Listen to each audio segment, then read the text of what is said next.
Hi guys, welcome to कक्षा MBBS. आज हम जानने वाले हैं ई कोलाई के बारे में कि ई कोलाई का आंसर कैसे पढ़ेंगे और कैसे लिखने वाले हैं अब आप एग्जाम में।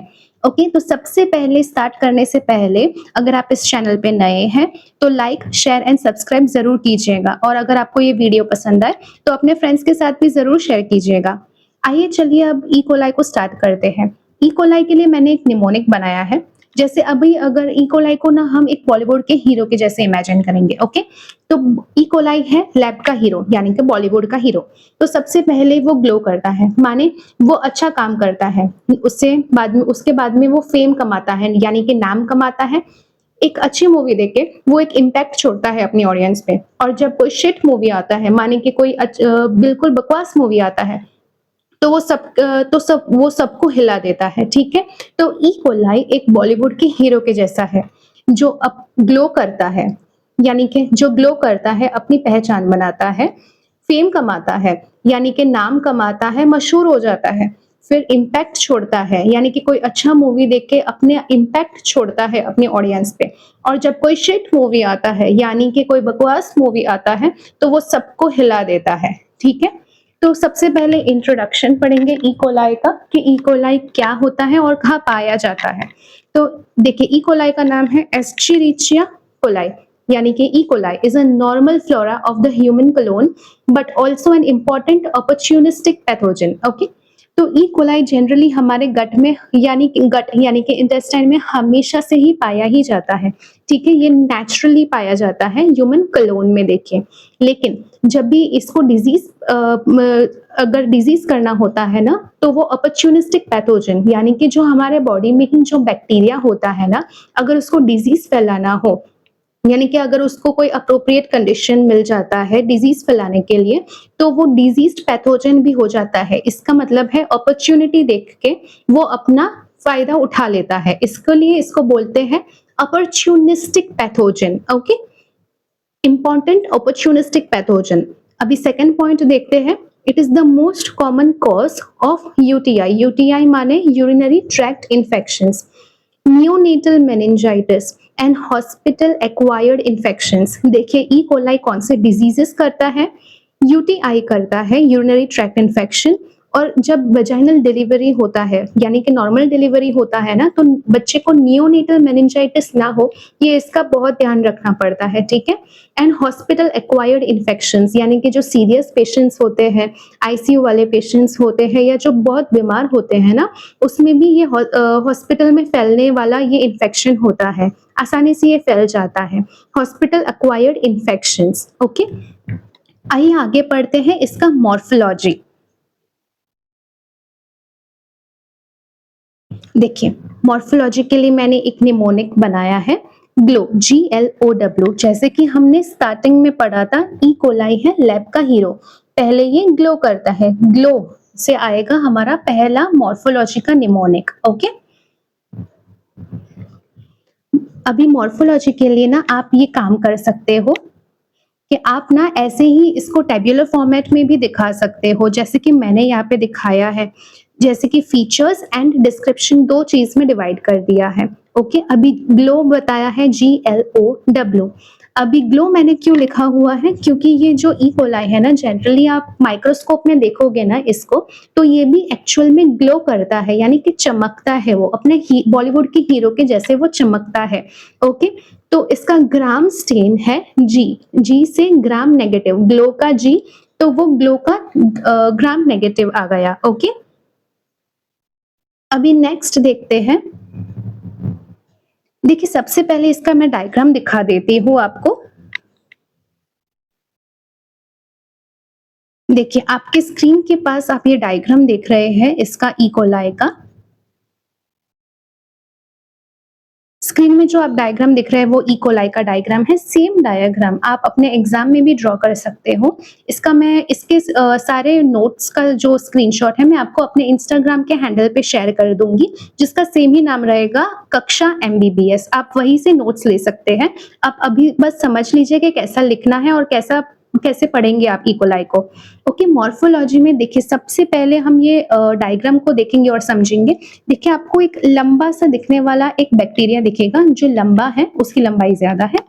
तो ये एक रॉड रॉड का ये ऐसा डिजाइन होता है, ठीक है। अभी आप ये पूरा डायग्राम देखेंगे ना तो कहीं भी लेबलिंग में कैप्सूल कैप्सूल आपको कहीं भी नहीं दिखेगा, ठीक है। तो इसके मतलब इसके पास कैप्सूल है ही नहीं, यानी कि कैप्सूल नहीं है इसके पास। जो आउटर कवरिंग होता है ना बैक्टीरिया का, वो इसके पास नहीं है। ओके, तो अभी नेक्स्ट देखते हैं आपको और आपने और क्या नोटिस किया है इस बैक्टीरिया में, ये मुझे बताइए। कि आपने ना बहुत सारे फ्लैजेला भी नोटिस किए रहेंगे, ये लंबा लंबा जो उसके बॉडी के आसपास से बहुत सारा निकल रहा है, बहुत सारे है। तो इसको हम क्या बोलते हैं, इसको हम बोलते हैं फ्लैजेला। लेकिन ये बहुत सारे है ना, एक या दो तो है नहीं, पूरे बॉडी के आस इर्द गिर्द कितने सारे फ्लैजेला है। तो ऐसे वाले बैक्टीरिया को ना हम बोलेंगे पेरीट्राइचियस फ्लैजेला। मेरे साथ रिपीट कीजिए, पेरीट्राइचियस फ्लैजेला, ठीक है। अब आइए देखते हैं मॉर्फोलॉजी इसका विद द निमोनिक ग्लो, ठीक है। तो हम क्या पढ़ रहे थे, इसका ग्राम स्टेन। तो इसका ग्राम स्टेन है GLOW, ग्लो निमोनिक है, जी से आता है ग्राम नेगेटिव, ठीक है। अभी शेप इसका क्या है, देखिए लंबा दिख ही रहा है ये, ठीक है। तो लॉन्ग रॉड शेप्ड, इसका लंबा है डिजाइन, तो लॉन्ग रॉड शेप्ड। इसका साइज देख लेते हैं अभी, तो 1 to 3 mu into 0.4 to 0.7 mu, ठीक है। ये छोटा दिखने वाला है, हालांकि इसकी लंबाई ज्यादा है इसके लिए, ठीक है। और फ्लैचुला जैसे कि मैंने बताया, इसके बहुत सारे हैं, जैसे कि आप डायग्राम में भी देख ही सकते हो। तो ऑर्गेनिज्म इज मोटाइल, देखिए वो चल फिर सकता है। इकोलाई एक मोटाइल ऑर्गेनिज्म है और इस फ्लैचुला है पेरीट्राइचियस, जैसे कि मैंने आपको अभी बताया, ठीक है। अभी स्पोर्स देख लेते हैं, GLO, ये 3 लेटर्स हमने कवर कर लिए निमोनिक के। अभी W आएगा, तो W से विदाउट स्पोर्स, माने कि इसका ये स्पोर्स देता ही नहीं है। ओके, अभी कैप्सूल पढ़ेंगे। मैंने जैसे कि डायग्राम में देख के ही बताया कि देखिए लेबलिंग में कहीं पे भी आपको कैप्सूल दिखेगा ही नहीं, ठीक है। तो W से आएगा विदाउट कैप्सूल। तो देखिए ऐसे ही हमने निमोनिक कवर कर लिया है, GLOW, ठीक है। ऐसे ही हम आगे वाले भी निमोनिक्स कवर करेंगे। सबसे पहले ग्लो कर दिया है, अभी फेम आएगा, इम्पैक्ट आएगा, और बाद में शिट वाला जो निमोनिक है ये आएगा। ये जो आपको कलर वाले दिख रहे हैं ना, लेटर्स या जो वर्ड्स दिख रहे हैं आपको, वही निमोनिक्स है। बाकी का सिर्फ सेंटेंस है, फॉर्मेशन के लिए दिखा गया है मैंने, ठीक है। तो आपको अगर इकोलाई याद रखना है तो कैसे रखोगे, इकोलाई है लैब का हीरो, पहले ग्लो करता है, फेम कमाता है, इम्पैक्ट छोड़ता है अपनी मूवी देख के, और जब कोई शिट मूवी आता है, बकवास मूवी आता है, तो सबको हिला देता है। ओके, आइए बढ़ते हैं अब कल्चरल कैरेक्टरिस्टिक्स की तरफ, जिसके लिए मैंने निमोनिक बनाया है FAME, फेम। ओके, तो सबसे पहले कल्चरल कैरेक्टरिस्टिक्स में हम ये देखेंगे कि इसका ऑक्सीजन रिक्वायरमेंट कैसा है और ये कौन से टेम्परेचर पे ग्रो कर सकता है। तो सबसे पहले देखते हैं कि ये ऑक्सीजन रिक्वायरमेंट इसका क्या है। तो ऑक्सीजन में ये एक एरोब है जिसको ऑक्सीजन चाहिए होता है, और फैकल्टेटिव एनारोब, माने अगर थोड़ा भी ऑक्सीजन मिल गया तो भी इसका ग्रोथ हो जाएगा। याद रखिए कि ये इकोलाई है, तो इकोलाई ना हमारे इंटेस्टाइन में होता है। तो इंटेस्टाइन में ज्यादातर कंडीशंस कभी प्रॉपर हो या ना हो तो ये फिर भी ग्रो कर जाएगा विथ ऑक्सीजन, या थोड़ा बहुत कम ऑक्सीजन मिला तो भी ये ग्रो कर ही जाएगा। अब इसका टेम्परेचर देखते हैं, तो 10 to 40 degree Celsius and optimum is 37 degree Celsius. Okay, अब देखिए ऑप्टिमम 37 डिग्री सेल्सियस, इससे हमें क्या पता चलता है, 37 डिग्री सेल्सियस माने अपना होम्योस्टेसिस का टेम्परेचर। ओके, जैसे कि मैंने कहा कि इकोलाई जनरली हमारे इंटेस्टाइन में पाया जाता है, तो हमारे बॉडी का इंटरनल टेम्परेचर यानी कि होम्योस्टेसिस का टेम्परेचर क्या होता है, 37 डिग्री सेल्सियस। ओके, तो हम इसे ऐसे ही याद रखेंगे कि इसका ऑप्टिमम टेम्परेचर होता है 37 डिग्री सेल्सियस, एंड ये है 10 to 40 डिग्री सेल्सियस, यानी कि 40 डिग्रीज वापस से अपना होम्योस्टेसिस के टेम्परेचर के आसपास ही आ गया। तो इसके लिए ऐसे याद रखेंगे 10 to 40 degree Celsius and optimum 37 degree Celsius. अभी मीडिया एंड कॉलोनी कैरेक्टर्स के लिए मैंने ये निमोनिक बनाया है FAME। आगे आइए देखते हैं कि कौन से मीडिया हमको याद रखने हैं इसमें। देखिए सबसे पहले तो मैककॉन की अगार आएगा, बाद में ब्लड अगार आएगा, न्यूट्रिएंट अगार आएगा, एंड लास्ट में मैंने वापस से मेंशन किया है कि easy growth at 37 degree Celsius with a characteristic odour. Okay, तो अभी देखिए मैं आपको एडवाइस करूँगी कि अगर आप ये फेम FAME वाला निमोनिक अगर फॉलो कर रहे हैं ना, तो ये तो इसको ये सारे मीडिया इसी ऑर्डर में आप याद रखिएगा। इसके लिए ये मीडिया यही ऑर्डर में याद रखने के लिए भी मैंने एक निमोनिक बनाया है। तो आइए पहले वो निमोनिक देख लेते हैं। तो to remember media, the trick is let's eat McDonald's burger with noodles. माने चलो आज मैकडॉनल्ड्स बर्गर खाते हैं नूडल्स के साथ। मैक यानी कि जो ये देखिए जो कलर वाला है ना वो अपना निमोनिक है। मैक से आ गया मैककॉन की अगार। बर्गर यानी कि स्टार्टिंग का लेटर है बी, बी से आ गया अपना ब्लड अगार। नूडल्स लास्ट में आ रहा है नूडल्स, तो नूडल्स का स्टार्टिंग लेटर है एन, एन से आ गया न्यूट्रिएंट अगार। अभी देखिए ई, लास्ट में नूडल्स में आता है ई, तो ई से आ गया अपना easy growth at 37 degree Celsius with a characteristic odour. Okay, तो अभी आइए देखते हैं कि मीडिया में ये इकोलाई शो कैसे होता है। तो मैककॉन की अगार में ये एफ अपना स्टार्टिंग का निमोनिक फेम, तो एफ से आता है फर्मेंट्स लैक्टोज, यानी कि पिंक कॉलोनीज दिखाएगा ये। अगर लैक्टोज फर्मेंट करता है ना कोई भी बैक्टीरिया, तो वो हमेशा पिंक ही दिखाएगा।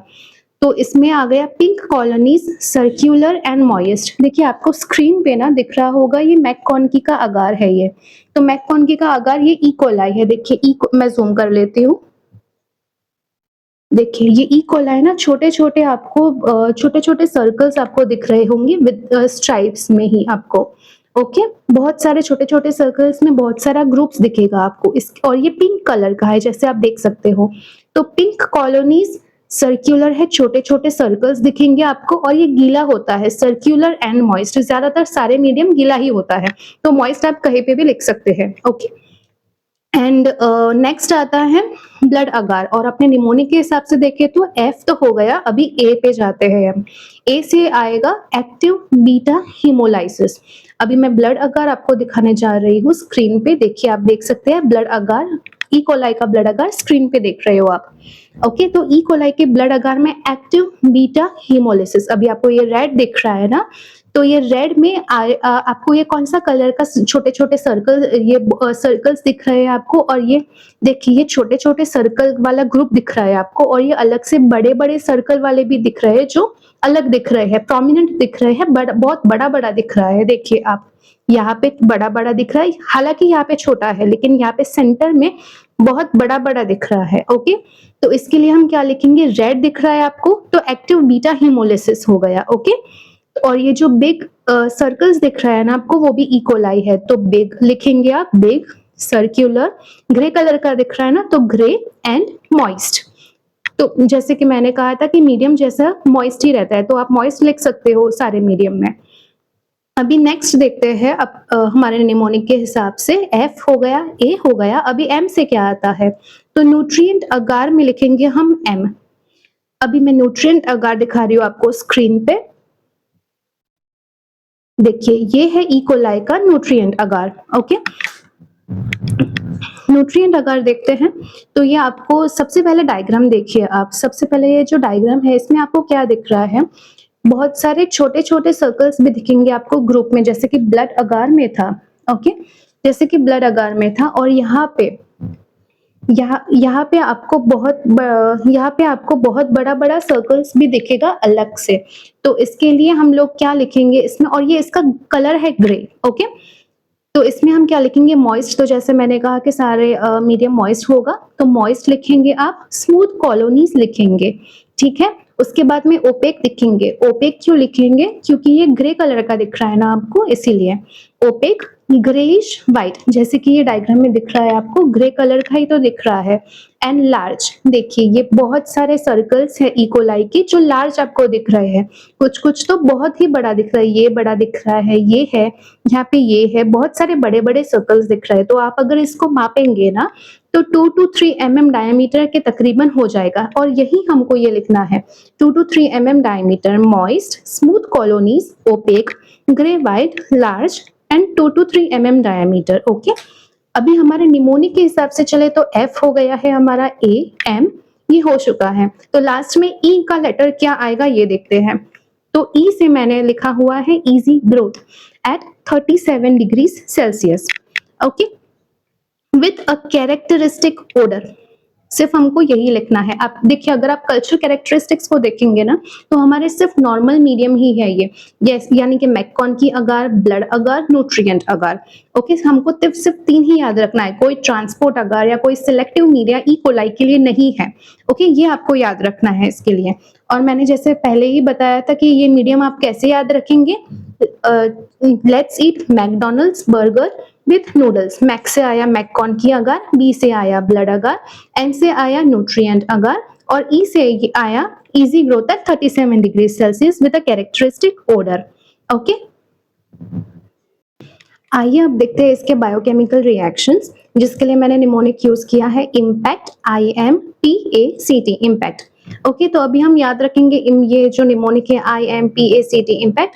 इसी तरह से आई से आएगा इंडोल पॉजिटिव, एम से आएगा मिथाइल रेड पॉजिटिव। ओके, और पी से आएगा प्रोड्यूसेस गैस फ्रॉम ग्लूकोज। ए से आएगा acid from lactose and mannitol, that is a fermenter, जैसे कि हमने लास्ट में देखा था मैककॉन की अगार में, जो कि एक लैक्टोज फर्मेंटर होता है। तो इसके लिए हम लिख देंगे लैक्टोज एंड मैनिटोल फर्मेंटर, ये है ही। ओके, और सी से आया है सिट्रेट नेगेटिव, सी से आया सिट्रेट नेगेटिव, और वापस से सी से आया कैटालेस पॉजिटिव। टी से आया है, लास्ट में टी से आया है triple sugar iron. Triple sugar iron पे ये क्या दिखाएगा, एसिड ऑन एसिड। ओके, और अदर टेस्ट, टी से आएगा और एक बार other test, urease and H2S negative. देखिए ये निमोनिक है IMPACT, आपको इसी ऑर्डर में लिखना है, यही निमोनिक फॉलो करते हो। तो सी से आपको दो रिएक्शंस आएंगे, सिट्रेट नेगेटिव, कैटालेस पॉजिटिव, और टी से आपको दो टेस्ट आएगा, ट्रिपल शुगर आयरन और यूरिएस एंड H2S। अभी ये पूरा देखा ना आपने, तो इसमें से कौन से नेगेटिव है, तो देखिए देखते हैं, सिट्रेट, सिर्फ सिट्रेट नेगेटिव है, एंड यूरिएस एंड H2S नेगेटिव है। बाकी आपका पूरा जो आपको लिखना है ना, वो सारा पॉजिटिव है। ओके, याद रखिएगा कि सिट्रेट नेगेटिव है एंड यूरियस एंड H2S, ये जो दो टेस्ट है ना, यूरियस एंड H2S सेम ही रहता है, तो यूरियस एंड H2S ये दो ही नेगेटिव है। ओके,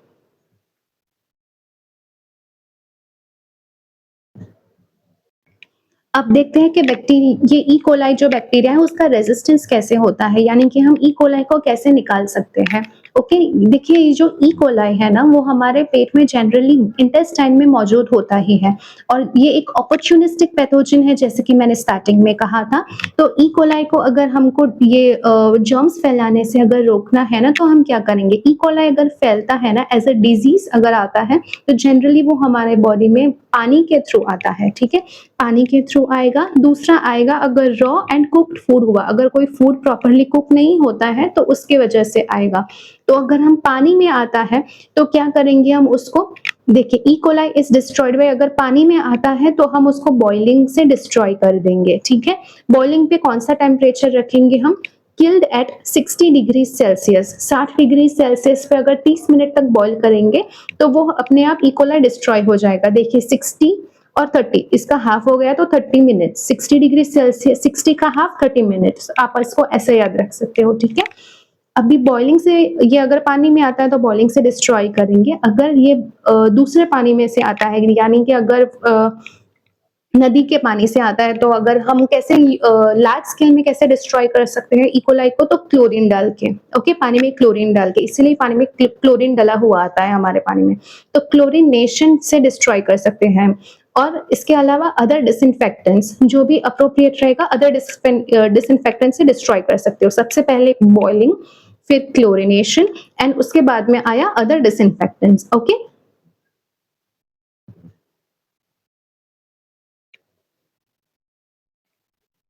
आइए देखते हैं अब virulence factors of E coli. देखिए आगे बढ़ने के पहले अगर आपको ये वीडियो थोड़ा भी यूजफुल लगा है और थोड़ा भी आपको समझ में आ रहा है ई कोलाई, तो please like, share and subscribe जरूर कर दीजिएगा, और कमेंट में अगर आपको ये वीडियो कैसा लगा जरूर बताइएगा। देखिए virulence factors of E coli में कैसे आप डिवाइड कर देंगे, टॉक्सिन्स में डिवाइड होता है और एंटीजेंस में। विरुलेंस फैक्टर्स माने ई कोलाई अगर डिजीज फैलाता है तो वो कैसे डिजीज फैलाएगा, उसके भी एक माध्यम होता है ना डिजीज फैलाने का। तो उसके पास में ई कोलाई के पास ऐसा क्या है उसके हथियार, तो दो हथियार है उसके पास, दो वेपन्स है उसके पास, दो हथियार है। तो एक है टॉक्सिन्स और दूसरा है एंटीजेंस। ओके, सबसे पहले हम एंटीजेंस पढ़ेंगे, एंटीजेंस पढ़ेंगे सबसे पहले। हाँ, अभी देखते हैं ई कोलाई का जो एंटीजन है वो कैसे एक्ट करता है। तो सबसे पहले इसके लिए मैं आपको निमोनिक बता दूं, KOFH यानी कि कफ। कफ को हम कैसे लिख सकते हैं, KOFH, ये एक निमोनिक है। अगर आप ई कोलाई एंटीजेंस को ऐसे याद रख सकते हो तो ये अच्छा रहेगा। कफ को आपको लिखना है KOFH। ओके, आपको ई कोलाई के एंटीजन को ना आप ऐसे टेब्यूलर फॉर्मेट में भी लिख सकते हो। जैसे सबसे पहले देखिए, लेटर का फॉर्मेट आपको लिखने का जरूरी नहीं है, ये मैंने आपको सिर्फ समझाने के लिए लेटर लिखा है निमोनिक के हिसाब से। आपको सिर्फ दो टेबल फॉर्मेट में दो कॉलम्स बनाने हैं, एक एंटीजन आएगा और दूसरा उसका फंक्शन आएगा। ओके, तो सबसे पहले देखते हैं उसका एंटीजन। सबसे पहला आएगा निमोनिक के हिसाब से KOFH।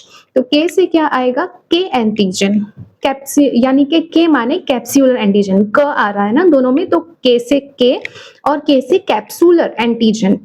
कैप्सूल का कैप्सूल का काम क्या रहता है, देखिए कैप्सूल माने एक बाहरी कवरिंग होता है। तो कैप्सूल क्या काम करेगा ई कोलाई में, उसका फंक्शन क्या रहता है, it protects from phagocytosis and complement killing. देखिए कैप्सूल माने कि एक बाहरी कवरिंग होता है एक बैक्टीरिया का, तो उसका क्या काम रहता है कि हमले से बचाना। ई कोलाई के ऊपर अगर कोई भी हमला होता है ना तो उसको बचाने का काम करेगा वो, फेगोसाइटोसिस यानी कि मरने से बचाएगा, एंड कॉम्प्लीमेंट किलिंग यानी कि अपनी बॉडी का जो एंटीबॉडी रिएक्शन होएगा ना उससे भी बचाएगा। ओके, अभी आगे बढ़ते हैं निमोनिक के हिसाब से ओ के तरफ। O antigen somatic, O antigen somatic है। सोमैटिक माने देखिए सोमैटिक जनरली प्रोटीन्स के लिए यूज होता है। तो ओ एंटीजन हमारे लिए क्या काम आएगा, लैब में ना हमको ये देखना पड़ता है कि ई कोलाई है तो कौन सा ग्रुप का ई कोलाई है। बहुत सारे ई कोलाई के टाइप्स भी रहते हैं, तो डिफाइन सीरो ग्रुप। ओके, उसका कौन सा ग्रुप है, उस सीरम का कौन सा ग्रुप है वो देखना पड़ेगा, जो कि हमको बताता है ये ओ एंटीजन, क्योंकि उसके पास एक स्पेसिफिक प्रोटीन होता है। जैसे कि हर बच्चे के पास अपना आईडी कार्ड रहता है, जनरली सारे स्टूडेंट्स ही रहते हैं, लेकिन उसके पास भी अब अलग अलग नाम होता है, सबका आईडी कार्ड अलग अलग होता है ना। उसी से आप पहचान पाएंगे कि ये बच्चे का नाम ये है, उस दूसरे का नाम ये है। तो इसी के जैसे ही ई कोलाई कौन सा नाम का है या कौन सा टाइप का है ये कैसे पता चलेगा हमको, ओ एंटीजन, मान लीजिए ओ एंटीजन उसका आईडी कार्ड है। ओके, तो डिफाइंस सीरो ग्रुप, कौन से ग्रुप का है ये पता चलेगा, and helps in further classification. जैसे कि मैंने बताया आइडेंटिटी में अपने को काम करता है, उसकी पहचान बताता है ये। अभी देखिए एफ से आएगा, के ओ हो गया है, एफ से क्या आता है, फिम्ब्रियल एंटीजन। फिम्ब्रियल एंटीजन क्या काम करता है, देखिए फिम्ब्रियल एंटीजन है, फ्लैजेला नहीं है। फ्लैजेला के लिए मैंने अलग से दिया हुआ है, एफ से फिम्ब्रिये ही आएगा। ओके, एच वाला जो है वो फ्लैजेला के लिए है, एफ से क्या आएगा, फिम्ब्रिये। फिम्ब्रियल एंटीजन, अभी फिम्ब्रिया क्या काम करता है ई कोलाई का, फिम्ब्रिया माने फिम्ब्रिया, एफ से फिम्ब्रिया और एफ से फेविकॉल, यही ऐसे ही याद रखना है आपको। अभी फेविकॉल क्या काम करता है, पकड़ के रखता है, एक अलग जोड़ बना के रखता है, स्टिक करके रखता है दो चीजों को। ओके, तो हेल्प्स अधेशन, अधेशन माने स्टिक करके रखना, helps adhesion of E. coli to host epithelial cells, especially in the UTI and the intestine. अभी आगे हम पैथोजेनेसिटी भी देखेंगे ई कोलाई का, तभी आपको ये प्रॉपर पता चलेगा। अधेशन माने स्टिक करना, किसी के साथ पकड़ बना के रखना, फेविकॉल का जोड़ के जैसा, आपको वैसे ही याद रखना है, एफ से फिम्ब्रिया, एफ से फेविकॉल। ओके, इसको फ्लैजेला के साथ कंफ्यूज मत कीजिएगा बिल्कुल भी। Adhesion of E. coli to host epithelial cells, E coli को इंटेस्टाइन के साथ जोड़ने में प्रॉपर करता है फिम्ब्रिया। ओके, फ्लैजेला अलग होता है।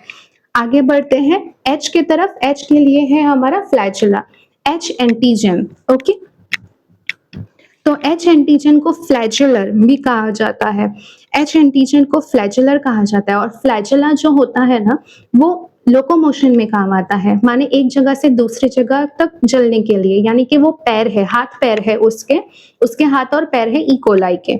यानी कि देखिए मोटिलिटी एंड सीरोटाइपिंग, यानी कि जैसे सीरोटाइपिंग माने वापस से सीरोटाइपिंग एज इन उसके आइडेंटिफिकेशन में भी अपने को हेल्प करता है। लैब में जो काम करते हैं ना, उसके सीरोटाइपिंग में भी काम करता है आपको।